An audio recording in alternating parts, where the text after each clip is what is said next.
Warning, this show has outdated attitudes, language, and views which may cause offense today. If you don't like it, suck it. This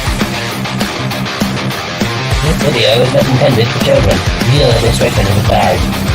If you haven't already, please like, share, and subscribe. Thank you. Thank you.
Ladies and gentlemen, boys and girls, we have got ahsoka tano! Woohoo! Greetings, one and all, and welcome to Mornings of Mischief. I'm your host, Stone Loki, and with me today is the one, the only, the rooster in the hen house, Dave Bob. Good morning. And to my right, ladies and gentlemen, the queen of the Queen's Council, the one, the only, the Reina Creole. Good morning, everyone. And I am so hyped about this episode of Mandalorian. It was epic. Epic! From the music to the choreography to the makeup, just to the exposition in the story. This is without a doubt the best episode I have seen in the series, and I'm very pleased with it. I got a couple nits, but nothing's perfect.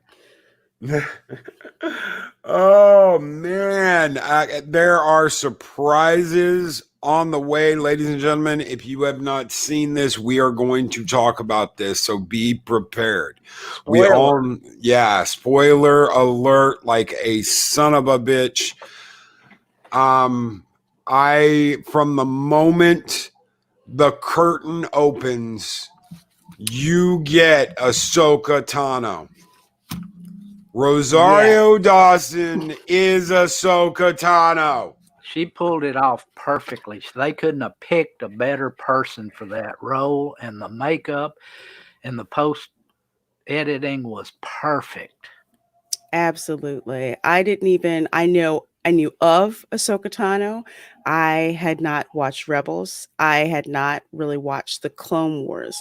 And as someone who's only seen the 6 movies, they sold Ahsoka Tano to me without me even knowing who she was.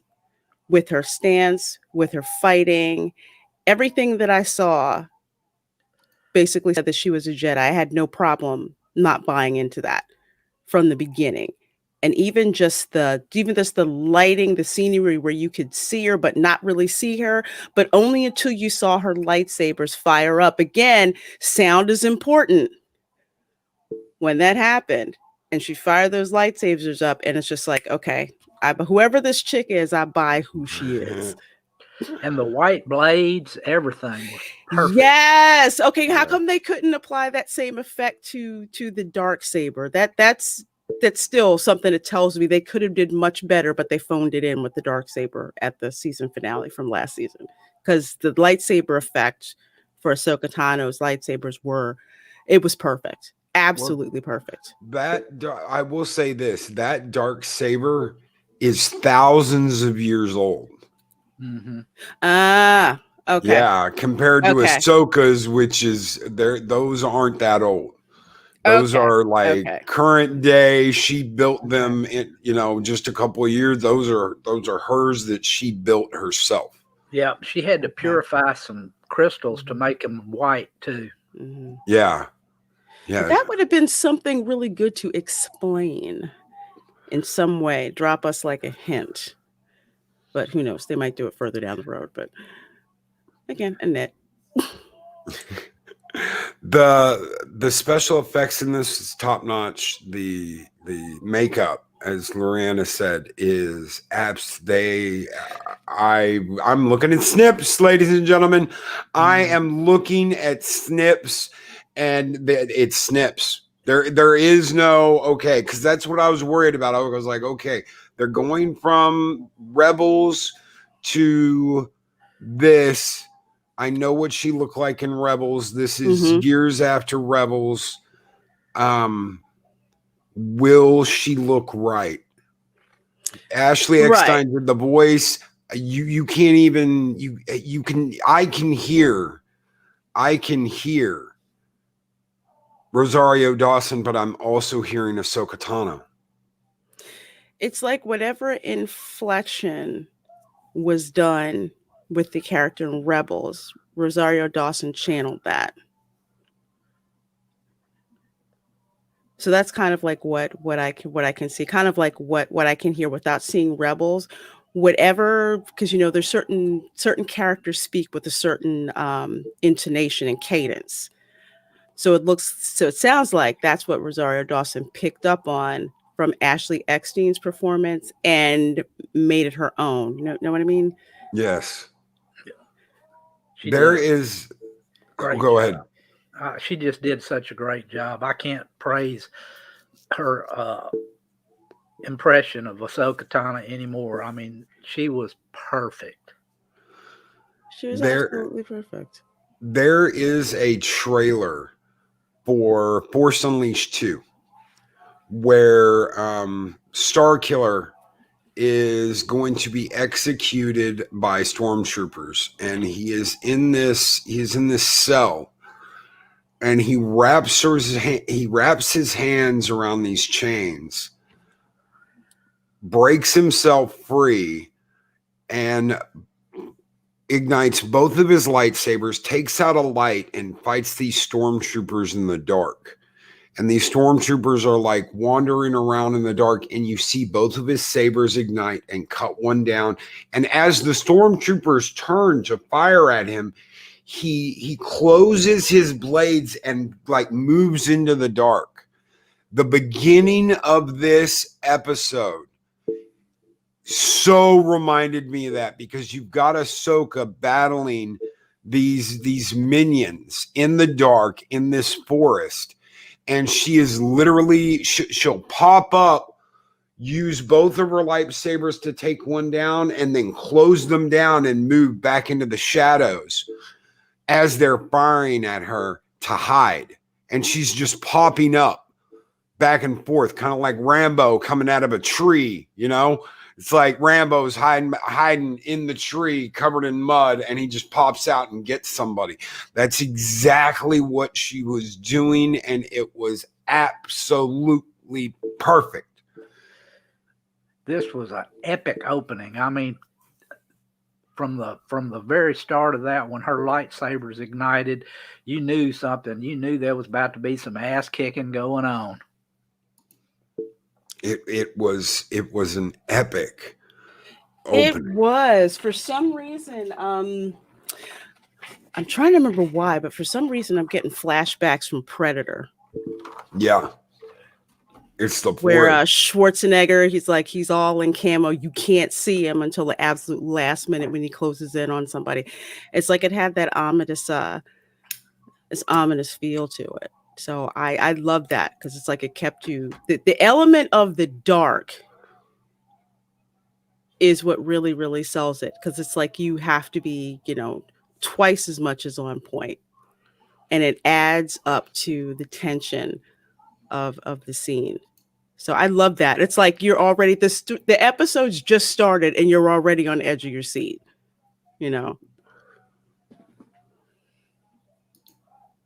I was on the edge of my seat through the opening. I was almost screaming into the microphone. I'm surprised the Reina and Davon were like, Loki, shut up. We can't hear. It was cool to it was cool to watch because I'm just like, yep, yeah. That's pretty much what it is. Just like listening to your reaction, especially your reaction to what she looked like. Because I want to talk about the makeup job here for a minute. That makeup job was perfect. And I used to dabble in SFX makeup. And at one time, I was actually going to cosplay as Gamora from Guardians of the Galaxy. And I actually went to a specialty makeup place to ask about that. And the color that you see on the screen, that's not just one color. That's a mixture of colors depending on where the light's going to hit so that it looks lifelike and the makeup actually moves with the face movements of the person. So the makeup job that they did with this, and it looked like there was very little retouching in post, it was believable. It didn't look like she had orange paint on. It looked like that was her actual skin. And it's like a callback to a lot of in Star Wars, especially in the movies, the makeup they did, on the face that made you bought that there was a certain character, like the Twi'leks, their skin tone and their coloring, and all other races too. So this was really good. Now the headpiece, and they kind of cheaped out a little bit on that. But if there was a choice between the headpiece and the face makeup, they had the face makeup down. I could forgive them for the headpiece. When I hear things like in DC's Teen Titans that there would have been no way to do Starfire's makeup and everything and have her look orange, and there would have been no way to match it perfectly, and that's the excuse they use. That's a load of crap. Yeah, that is a load of shit. That's a load of crap. There are any professional makeup artists, especially working in film and television, anyone worth their salt knows how to do that. Yeah. The question is, do you want to pay them enough to do it? It's all about the money, folks.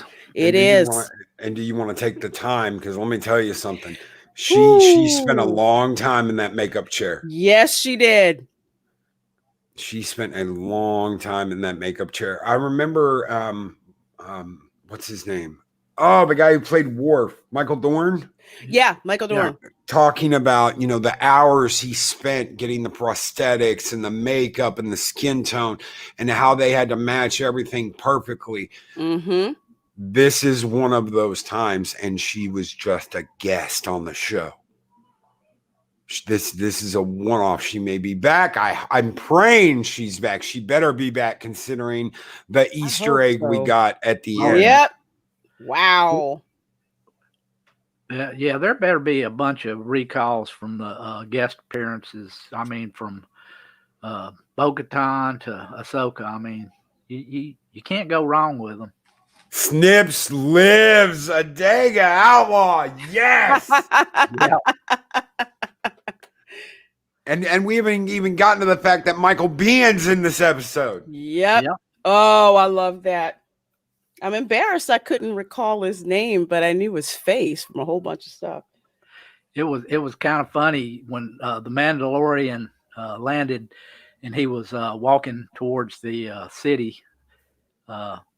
It just brought to mind, the music from the old spaghetti westerns,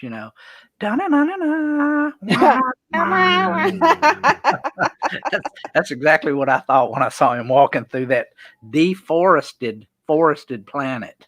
And I wish, and I'm sure that they couldn't do this for whatever reason, but I wish we could have heard the line, "Fight's not with you, Mando." Off a tombstone. Fight's not with you, Holiday. Fight's not with you, Mando. Oh man. So of course the Mandalorian was going to find Ahsoka. That we got that from Bo-Katan. He lands on the planet. It looks like the planet's been burned. Like the whole surface of the planet's burned. You got trees, but they're completely burned bare. It looked like California wildfire. That's what Dave Bob said. It looked like a California wildfire had gone through there. It did. Yeah.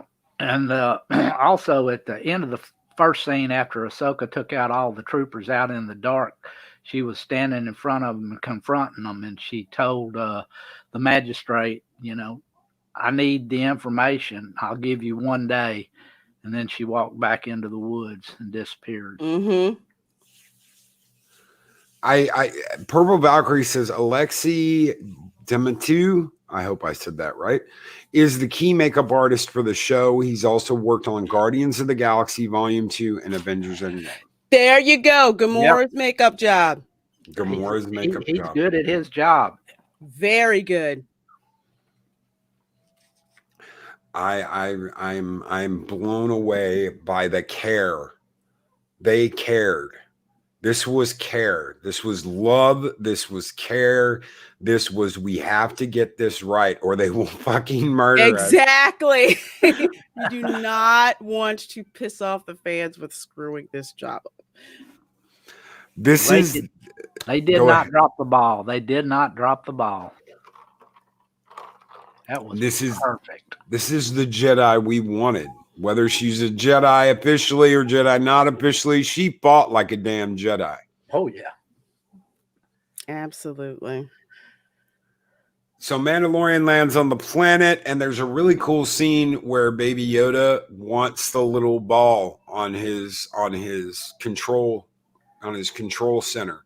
He wants that little metal ball, and of course he gets it. He reaches his little hand out, and there's a moment where he's holding his hand like Yoda. He's got his hands in his lap, and he's holding them just like Yoda did when Yoda was meditating. I thought that was genius. Again, the little thing that you're like, and yes, Chris Persia, Jon Favreau cares. Jon Favreau cares. It's all over this episode. And the fact Dave Bob caught it, written, directed, Jon Favreau. No, actually, Dave Filoni wrote and directed this one. Oh, he did? Yes. Okay. Is that what you said? Am I just stuck on Jon Favreau being? I thought that's what I said. I'm not sure. Reina, was that what I said? I'm not sure. I thought I said Dave Filoni, but that's who wrote and directed this episode. Yeah, Filoni wrote and directed this particular episode. In Spike and Madness, did we talk about the baby's name yet? Not yet. Nope, not yet, but I was glad they confirmed the gender. And that it's not a clone of Yoda. Yeah. So we're going to get there. The Mandalorian gets to the city that is on this planet, the city that Ahsoka was fighting outside of at the beginning of the episode, and he is let in, and they want him to go after the Jedi.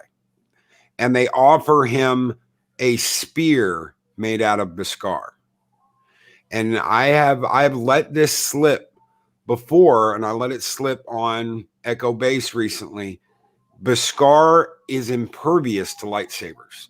If you want armor against a lightsaber, Beskar plate is what you want.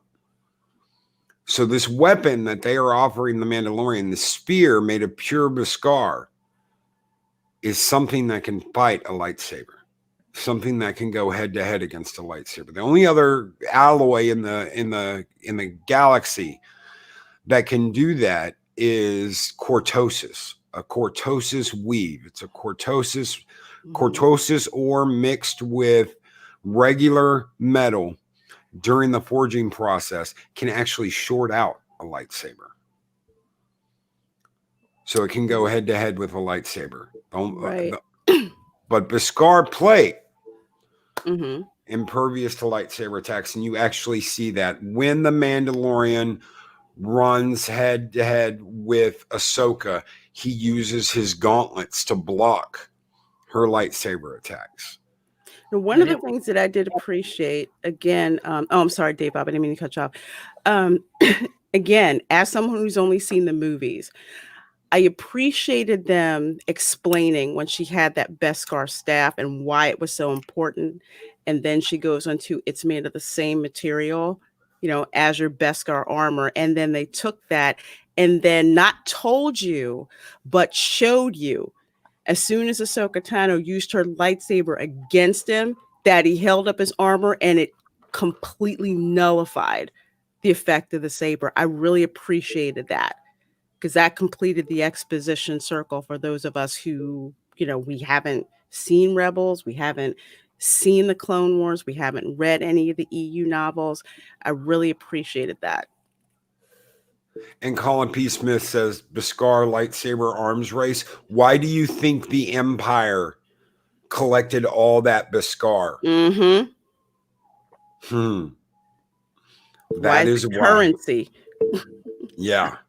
Yeah, when they offered the Mandalorian that huge stash and it had the Imperial seal on it, and that one Mandalorian, the one that Favreau played, said, I can't believe you would make a deal with them. The Empire hunted them down and tried to annihilate their entire race because of that metal.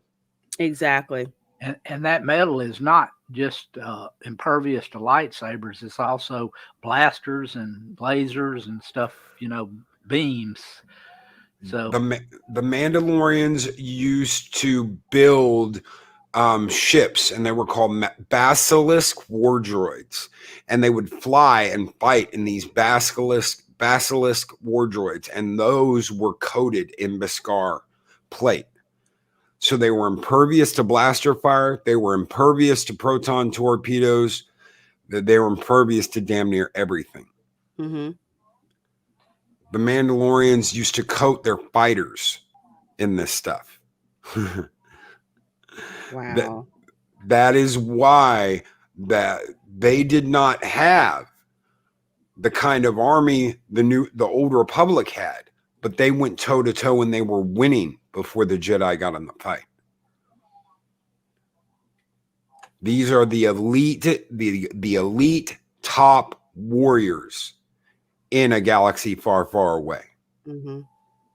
They were the best, and they came from one planet and expanded, and nobody could stop them until Revan stood up and said, I'm taking you guys on.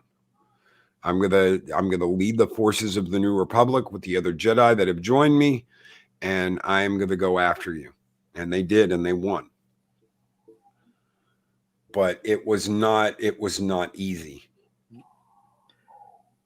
Yeah, and when she attacked Mando, of course, like I said, he fought her off, and then when she was going after him again with her lightsaber, he called her name, and then he told her that Bo-Katan sent him, and that's when they, started talking. And of course, Baby Yoda, aka Grogu, gets brought into it. And just his head when he snaps around when Mando says his name. Yeah, Mando, the first time Mando said Grogu, and then little Baby Yoda, huh? Yes. His head snapped around just like your dog does when you say his name. That was the perfect effect, not slowly turning around, just like, yes, you said my name, yes. You said my name. And there is a beautiful scene where the Mandalorian is pacing back and forth, and just a little bit in the distance, Ahsoka is having a conversation with Baby Yoda.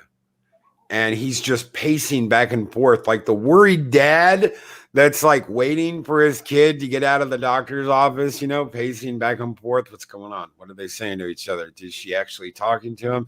He's kind of like worried. The proud papa that's walking back and forth, worried about his kid. And Ahsoka, of course, picks up on all this. Multiple times in the episode, she's like, you're like a father to him. You're like a father to him. So they end up making a deal. She tests she tests Baby Yoda. Dave Bob, what happens when she tests Baby Yoda? Well, she basically just picks up a little rock and she sends it to him with the force, and he snatches it out of there, and then she tells him to send it back to her, and he pretty much just kind of droops his head and just lets go of the stone. But before we get into that, she explained to him about how he had been trained by Jedi masters for years at the Corsican temple too. Yeah. And that he was stolen from the temple. So that's one of the things you pick up right there. He has been trained. Grogu has not just picked up the Force naturally. He was trained for decades by masters, Jedi masters. But anyhow, he drops the stone, and Ahsoka, tells Mando. She just says, "Well, let's try something different." And he said, "Come over here." And so Mando looks over at Grogu, and he, says, puts his head and says, like, "Go over to her." And she says, "I'm not talking to him. I'm talking to you. Come over here. I want you to see if with your connection, you can make him demonstrate his Force powers." And he says, "Well, that would be a first." Because he never listens to him. And he tries it with the rock. He won't do anything with it. And then, she says, "Look, try something, try to reach him, you know him." And so he sits there for a second and he thinks about it. And then he remembers at first, when Loki was telling you that little ball off the controls of the ship that he took, he had put it in his pocket. So Mando takes it out of his pocket and he holds that up and he just kind of, "Hey, if you want this, take it. I know you like it. I know you like it." And that little sucker snapped that thing out with the Force come to him like a baseball, just whoosh. Yeah. So Mando says, "Good job. Did you see that? Did you see it?" Like a proud dad. It was funny. And Spike and Madness, she never said rescued. She just said taken. She just said taken. He was taken from the Jedi Temple on Coruscant. So we don't know if he was kidnapped, if he was rescued, if this was because Palpatine was looking for younglings multiple times in Clone Wars and in Rebels. The younglings were in danger of being taken. And that was one of Palpatine's plans, was to get baby younglings and either train them as inquisitors or use them for something else.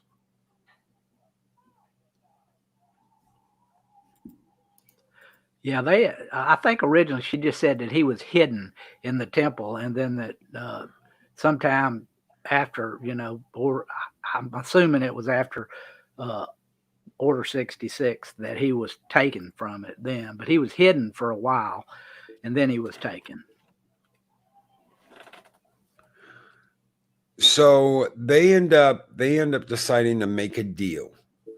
They're going to make a deal. Mandalorian and Ahsoka decide that the town where the people who wanted Mandalorian to take out Ahsoka, Michael Biehn and his magistrate, offered Mandalorian the spear, the pure Beskar spear, to take out Ahsoka. He never accepted, but he makes a deal with Ahsoka and tells her, "Hey, they hired me to take you out, but I never agreed. I never took the job. So let's make a deal. You won't train Baby Yoda. You won't train Grogu. So you train Grogu, and I will help you do what you need to do with these people." And she asks him where there was anybody left, and he talks about the people. There were these people that were chained up in these cages and being electrified, kind of like totems, kind of like the Romans crucified Dave Bob brought that up. Like the Romans crucified their prisoners, these people were in these cages held up above the air and being basically electrocuted. Yep. And when they made their deal, Mando says, a Jedi and a Mandalorian, they'll never expect it. They'll never see it coming. So for those of you that don't know, I'm going to go into a little history here real quick before we go on. The Mandalorians obviously fought the Jedi, but the Mandalorians don't hate the Jedi. You see, the Mandalorians are kind of like the Klingons of Star Wars. Above all, they respect strength and battle. Mandalorians are forged in combat over decades. And the one thing they respect more than anything else is a enemy force that can stand up to them and fight them, because that's when glory happens. An enemy that is strong enough to go head to head with you and beat you is more worthy of your time and battle than any other enemy. They hate weak enemies. It's almost like it's not even worth their time. And we're talking Old Republic here. So you would, if you knew the history and you knew that the Jedi beat the Mandalorians, you would think there would be a lot of animosity there. And that's why, it's the last thing they'll expect. And that's because most people don't understand in the Star Wars universe, that are actually in the Star Wars universe, that just because the Jedi beat the Mandalorians doesn't mean that the Mandalorians don't have a huge amount of respect for these, quote, space wizards, unquote, that are running around the galaxy dispensing justice. Yeah, there's a lot of they may be mortal enemies, but there's respect. Yeah, there is a huge amount of respect because the Jedi stood up to the Mandalorians. Mandalorians don't want an easy victory. They don't want an easy win. They may be bounty hunters now, but when they had an army and when they were fighting for control of the galaxy, they above all else wanted a strong enemy to go head to head with. The Mandalorians fought the Sith. The Mandalorians fought the Old Republic. The Mandalorians fought the Jedi. And the Mandalorians were coaxed into fighting the Old Republic by the Sith. This was something that, really, Loki? Yes, really. The Mandalorians were kind of manipulated into fighting the Jedi and the Old Republic so that they would weaken the Old Republic enough for the Sith to have a resurgence and fight. And of course, this is all old EU. This is all old EU, but it made perfect sense that the Sith would manipulate the Mandalorians into challenging the Old Republic and challenging the Jedi so that they could weaken their enemy enough to come in and take over the entire galaxy. The revenge of the Sith. Mm-hmm. And this was before the rule of two as well. This is before Palpatine. This was before Bane, Darth Bane. This was the original Sith, when you had planets of these sons of bitches running around doing all kinds of crazy shit. Robert Verlinden. Robert, I love that. Loki, you're talking about lore here. Respecting the lore is for istophobes, you know? I imagine it is, but sir, I'm a proud one. Yes, I am a proud lore teller here. I love the Mandalorians. When I said that, when we started reviewing these, and I almost started reviewing the original series almost a year ago, the first season, I said I know my Mandalorians. And I know my Mandalorians. I read about them. I played the games. Everything. They fascinated me so much because of what they were, because of what they did, because of the way they lived. I love the lore behind the Mandalorians. I hate the fact that they just wiped out a lot of the EU, but I'm hoping beyond hope that the history we know is being preserved by Jon Favreau and Dave Filoni. That when they read that lore like I did, they said, no, we have to keep this intact. We have to carry this on. And that little tidbit at the end, that's gonna, even bring more hope into the situation. Yes. The bit we got in the first season with Jon Favreau playing one of the Mandalorians, when he fights with the Mandalorian, when he gets pissed at him and they fight in front of the matriarch, that is because he feels that the Mandalorian is disrespecting the old ways by working for the Empire. Doesn't matter whether he got all that Beskar armor. Doesn't matter. None of that matters to him. To him, the Mandalorian disrespected the entire clan by doing a deal with the Empire and bringing in all that Beskar plate. And Spike and Mischief. Spike and Mischief, brother. I love the name. The Mandalorians always felt like the ancient Greek tribes to me. Spartans, Athenians. Yes. They always did. Especially the Spartans. And just for that, yeah, that's exactly what I'm just for you, Spike and Mischief. Spartans! What is your profession?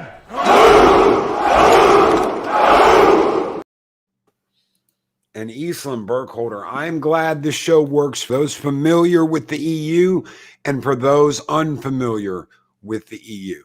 Yes. They could have done that with the movies.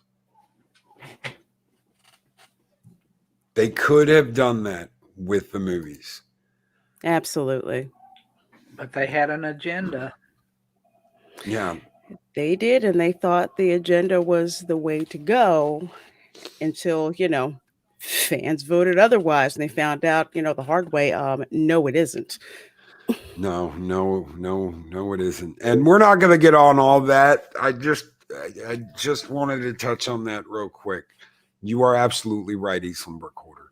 Mm-hmm. For those unfamiliar with the EU, for those familiar with the EU, the show works. Exactly. And that's why I keep bringing up, that I've only seen the first 6 movies, the only ones I want to see. So that's why I keep bringing up that point that they do exposition in this show to catch up people like me, where that's all that I know, or what I call the baseline of Star Wars canon. So it works for people like me and also people familiar with the EU. Mm-hmm. And Rihanna, what happened after they teamed up? I mean, they just kind of pick it up where it's nighttime again, and she said she has to get back to the city.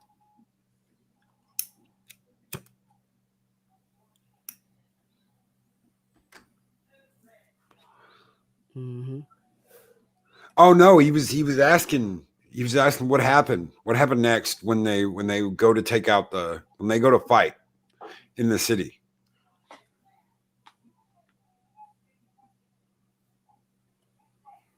Was that a question for me? Yeah, that was for you. I'm sorry. I had to tap it's out for okay. a meeting, so my brain dumped there. It's okay. No. Back me up a little bit here. Okay, so the Mandalorian and Ahsoka decide to team up and go back to the city. Mm-hmm. And that was when she cut the bell in half. That big bell that they were banging on. Mm-hmm. She came flying over that wall with her force power, a jump of at least, 20 feet. up to there, and then she just started taking out those whatever kind of troopers they were, and then she chopped that bell. I mean, and it is a huge bell. That thing must be 3 foot in diameter, and she slices through it, and it falls, and it just kind of rolls off, and it perfectly done. I mean, it looks just like a lightsaber chopped that thing in half. Yeah, And then of course, perfect. yeah, and then of course she came down there and walked in there and walking down the alleyway or the hallway towards them. She pretty much tells them, I'm here to get your answer, and she says you'll not get it or whatever, and she just sends all of her troopers after her, and then it's just battle royale after that. That was again, whoever did the fighting choreography for this episode earned their money because she's just going at it. And she made them think that she took out the Mandalorian. She throws a piece of the armor down in front of them. That was done really well. Again, not telling us, showing us. Because when we see that, I mean, we know that it's a fake out, but it's like proof in quotes. Yeah, I took out your guy. So what you gonna do? And that's a big psychological hit to them. But they send almost all their forces after Ahsoka, and she's playing like hide and seek tag with them again. Tag, you're it, except you're dead. Yeah, guerrilla warfare is what that is. She's taking them out one by one. And then, boom, you hear the sound of the jetpack, and here comes the Mandalorian, and he lands with like a flying kick, knocks the shit out of one guy, starts plastering people. While Ahsoka's playing hide and seek tag with Michael Bihn's character, and and when they said when the Mandalorian said they've got 2 HK-57 droids, I was like, holy shit! Are you kidding me? Blast the meat bags and save you the trouble, master.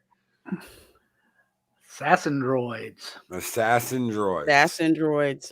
Yeah, and Mando, he basically upholding his end of the deal. He frees the prisoners, and that kind of was his main, thing he was supposed to be taking care of. What brings me back to another thing, and I know we'd kind of pointed this out. It's interesting how in the beginning of the episode where you see lining up to where, and I'm forgetting girlfriend's name right now. On both sides of the road leading up to where the Imperial compound is on the planet, you have people on both sides. It's like a modern day crucifixion, because in the ancient world, they used to, slaughter people, put heads on spikes, crucify them, going up and down the road into town as a warning to people of what you do if you don't, quote unquote, follow the rules. So that was a very interesting and ominous thing that they did with that. Yeah, totems. It's almost like totems, warning totems. You shouldn't be here. Yeah. Stay in line, or this is what we're going to do to you. And it looks painful. Yeah. Yes. Every time they got electrocuted, you could see their skeleton. Yeah. You could see the guy's skull every time he got electrocuted. Just very painful mode of execution. They don't die right away. You know that they're going to die, but it's just, it's kind of like the fact that. Yeah, it's kind of like the more you move, the more you get shocked. So they're just trying to be perfectly still. Yeah, exactly. So the Mandalorian frees them. Ahsoka is taking care of business, and I mean, she is taking care of business. And there was a scene I wanted to point out because Lorena was like, "Oh, I love that," where she ignites both lightsabers cross section. Yes. Long ways, like to where they perfectly blend, and then she spreads them apart and slices. And yeah, It kind of reminds me of it kind of reminds me, and I can't believe I'm blanking out on which movie this was, where this is awful. I do know it, but I'm having a brain fart. In one of the movies where Anakin has his lightsabers crossed and he's about to execute this dude. And he's like, I shouldn't do this. Oh, that's And he's episode like, 3. in episode 3, the way the lightsabers were crossed, and you can see like the red and blue combining into purple, and then he just takes them out. So that kind of gives me a flashback to that when you see Ahsoka blocking, she puts those two sabers together. It almost made me feel like a moment from Kill Bill. Like if Quentin Tarantino did a Star Wars episode, this is what it would be like. Yeah, Yeah. absolutely. Yep. Absolutely. It was just it was relentless. It was relentless, and I loved it. Yes. Was And Mark, yes, Ahsoka did do a nod to Anakin's fall. Mm-hmm. That I did forget about that briefly, because she talks about how even one of the best of us fell, and the dark side isn't to be messed with, and that she doesn't want to see Baby Yoda fall to the dark side. That there's so much fear in Baby Yoda. But I will say, oh, sorry, go ahead, Loki. No, go ahead. Go ahead. No, I was going to say, once again, one of my small nits with this, again, as someone who's only seen the movies. Now, I could guess, but that was a point where I really would have rather have been told. Because that, for me, that could have been anybody. That could have been anybody. So it's like, who is it? Who is it that fell to the dark side so much that you don't want to train, Grogu? Who is it? I want to know. So as a movie fan, I want to hear her say Anakin. My master, Anakin Skywalker, fell. Exactly. Yes. Yeah, and he was the best of us. Oh, I agree. It's like, dang, okay, now I get why you really don't want to, do this. Wasn't, Joe Jedi or something like that. This was, Anakin Skywalker that became Darth Vader. So Ahsoka eventually confronts the magistrate and says, I want to know. I want my answer. And the magistrate has the Beskar spear. Yes. Yeah, that was kick-ass. It felt so Oriental, Japanese. It samurai. did. It did, even to the point where when she, taps it on the ground and you hear the sound. It's like in the movies where, they pull out the katana or whatever and you hear the sound of the metal. Yeah. It sounded just like a tuning fork when she popped that thing on the ground. And they're on this wooden bridge over water. And the way the water looked, you've got Ahsoka on the left, you've got the magistrate on the right, and Ahsoka does something that was magical for me. Okay, anyone that has practiced martial arts, anyone that spent years learning martial arts, I was always taught you pull your power from the ground. It comes up through your feet and you pull all your power from the ground. Ahsoka literally pulls a Bruce Lee and she digs in with her feet before the fight. It's like watching Bruce Lee get ready to square up, and he would dig in with his foot like, all right, bitch, come on. And that is exactly what Ahsoka did. She was like, all right, and she's pulling power from the ground. She's digging in with her feet and pulling power from the ground. Whoever showed her how to do that, huge props, because I was like, oh shit. it's just like when you watch that scene, it's like for me, every martial arts movie that I've seen where it's like the pivotal, it's about to go down, the big combat scene. It's just ratchets up the anticipation. So what you said subconsciously, I'm like, yeah, I do remember seeing that. Where you just know it's about to happen. Yeah, that battle stance was perfection. Yeah. Everything, whoever, the attention to detail that they paid to that particular scene was amazing. I don't know all the planning that went into it, but it paid off. It paid off. It fit naturally. Very well done. And Echo Base Network, I'm sure that's Coach, because Nick's always asleep, says all of her fight sequences felt exactly like the Clone Wars animated series, which is a huge win for all of us. Wow. So Ahsoka is fighting the magistrate, and that is when the huge name drop Easter egg happens. Ahsoka says, I want to know where Grand Admiral Thrawn is. And I am cheering. She said Thrawn. Loki lost his mind. He lost his mind. I mean, Thrawn is one of the big names that I've heard from people who've read the EU novels. I didn't read them, but I knew he was high up there. So as soon as they dropped his name, I'm like, oh, shoot. I got to go read that book now. Well, there's multiple. There's more. Everything by Timothy Zahn. Remember that name, ladies and gentlemen. Timothy Zahn was the greatest writer for the EU. Was. And he created my two favorite characters in the EU. Mara Jade is my number one favorite character that came out of the EU. The second is, of course, the villain, Grand Admiral Thrawn. Yeah, Tarkin, always gets the prop, but Thrawn, in my opinion, was a much better Grand Admiral.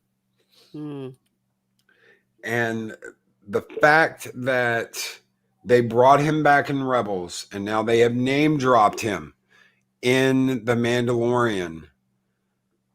Yeah, Captain Paleon, Derek McManus. Yes, Paleon was the captain of the Chimera, which was Grand Admiral Thrawn's Star Destroyer in the EU. Paleon eventually became the leader of the Empire, the resurgent Empire. Paleon became the head because he was trained by Thrawn. There was no one else. Eventually they learned this guy was trained by Thrawn. He learned from Thrawn. If we have anyone even close to Thrawn, it's Grand Admiral Paleon. And Paleon was like his second in command, and he taught Paleon about art. He taught Paleon about enemies. He taught, know your enemy, know yourself. If you don't know your enemy, you can't beat your enemy. That's right. And those books are the best. Timothy Zahn's work is the best of the EU. And I just, when that name dropped, I was flipping out. Yeah, the Thrawn trilogy is almost a must read.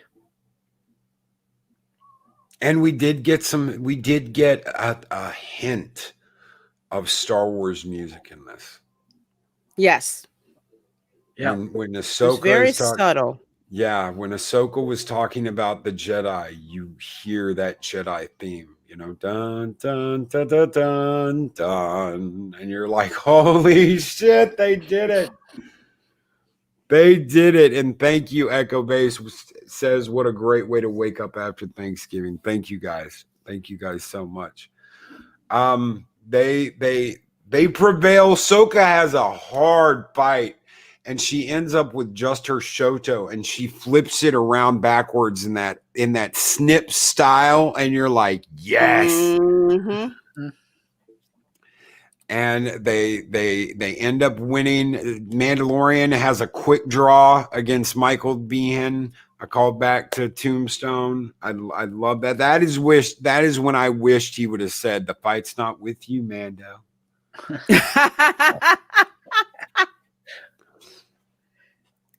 I want more. I want more. I want more of this. If they take Yoda, if they take Grogu, I can't call him Baby Yoda anymore. If they take Grogu, if Mandalorian takes him to this Jedi temple at the end, Ahsoka tells him, take the child to this temple and put him on this scene stone. And if there are any Jedi left, then they will reach out to him and he will reach out to them on the Force. If they bring back Luke, I'm Star Wars is back. Yeah. We did. I don't know if we mentioned it or not, but she also mentioned that she had only met one of his race before, and it was Master Yoda. Mm-hmm. Yes. That was also another, tie-in. I like that they did that they confirmed that.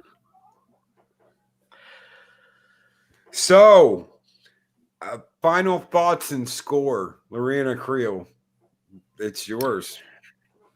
I would give this a 9. I would give this a 9. Beautifully shot. Fight scenes choreographed to perfection.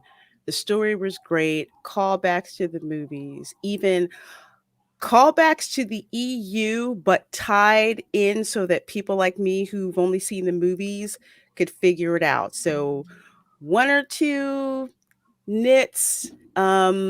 I would have liked a mention of Luke. They didn't do that, but it's okay. I'll let them pass with that. But I would give this a 9. I would give this a 9. It's definitely my my favorite episode of this season so far, and I really hope that they keep it up. Again, looking back, not happy with how the season started. I don't know why they did it that way, but I'm happy with where things are now, and I hope they keep up the momentum. Not only keep it up, but just floor it.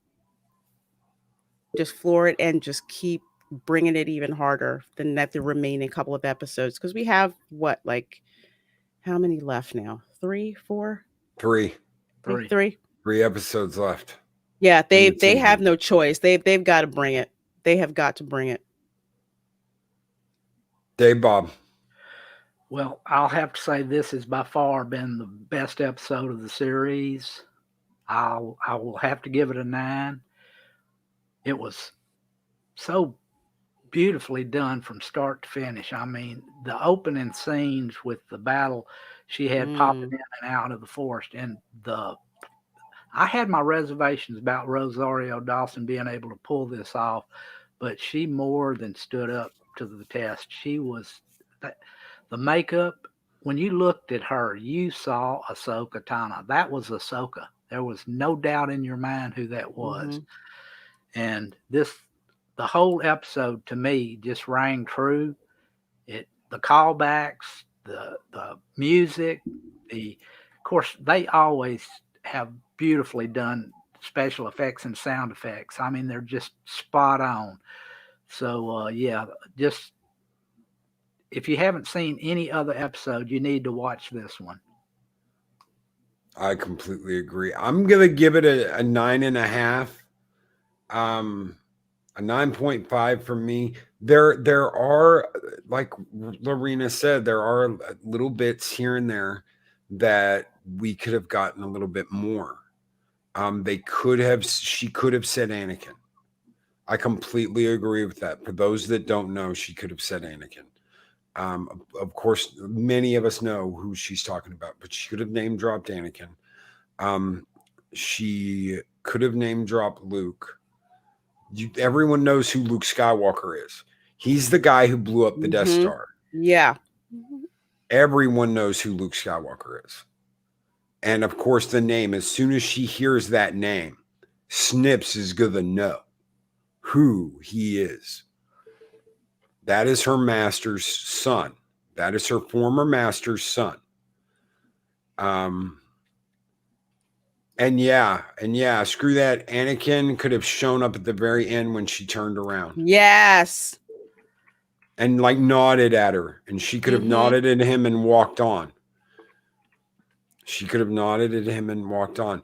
The fight at the end with her and the magistrate, ladies and gentlemen, I was screaming. That is so badass. If you see anything. Oh my gosh, that was like, I call it the Mean Girls fight, because it pretty much is. If you look at their face, if they look at their faces through the whole entire thing, it's, it just is. It was great. An Echo Base Network, I typed it in the chat wrong, but I'm saving the 10, and just in case Luke shows up. Yeah. I agree. Yeah, I've got so much hope right now. I'm actually allowing myself to have hope for Star Wars. If it's back, if they do this right, and they did this episode so right, they did. It is giving me faith in Star Wars again. If they pull this off and they do this right, like this episode, I will be the first one to scream Star Wars is back, baby. Star Wars is back. Well, thank you so much, Reina Creole and Dave Bob. Reina Creole has a wonderful, wonderful channel. If you guys are not subscribed, I know Chris Persia has been throwing it out there. I know Purple Valkyrie has been throwing it about there. But if you are not subscribed to Reina Creole, please click that link and check her out. She runs the lunch table of the Fandom Menace. When the Phantom Menace gets together and has lunch, they do it at Reina Creole's table. She is the queen of the Queen's Council. She serves a mean lunch. I do. And it's not mystery meat either. No. It's not like Lunch Lady Land where you sloppy joes. No. No hairnets and slopping on the No. Sloppy Joe, sloppy Joe. No, none of that. She didn't wake up one morning to see all the pepperoni pizza was looking at me. No. No, she runs that lunch table, and it's a mean lunch table, and it's a wonderful time. Dave Bob is, of course, my co-host on Thursdays and Friday, along with Reina Creole for The Mandalorian. Dave Bob does not have his own channel yet, but ladies and gentlemen, I am coaxing Dave Bob channel. You got to do one, Dave Bob. Got to do one. Got to do one. I know the feeling. And I'm going to pile on like, yeah, Dave Bob, you got to do a channel. And we're all here to back you up, brother. Absolutely. We're all here to back you up. And if anything you need, intros, video advice, anything you need anything, brother, we are here for you. Well, I would need a lot of help because I'm pretty technically challenged on a lot of that stuff. And right there, Echo Base, all making an intro for Dave Bob. Right there. Plenty of help out there and support. Well, thank you. And I appreciate you having me on here. An Heiress of Chaos. Oh my goodness, are you telling me that Star Wars could possibly be good in Disney's clutches? No. I'm saying that Star Wars under Jon Favreau and Dave Filoni has been excellent. Excellent. I would absolutely agree. As long as Filoni stays in charge of it, it can be good, but we'll just have to see if it holds up. Yes, we will. So thank you, chat. Thank you so much. We are going to have a special members only live stream later today. We are going to have a Discord hangout for the Patreons tomorrow. All that information is coming, and we will have a special members only live stream on Monday to close out the month. Thank you guys so much for being here. You guys have a wonderful weekend, and we will catch you guys next time on Mornings of Mischief. Bye. Bye.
These videos are tremendous. Like,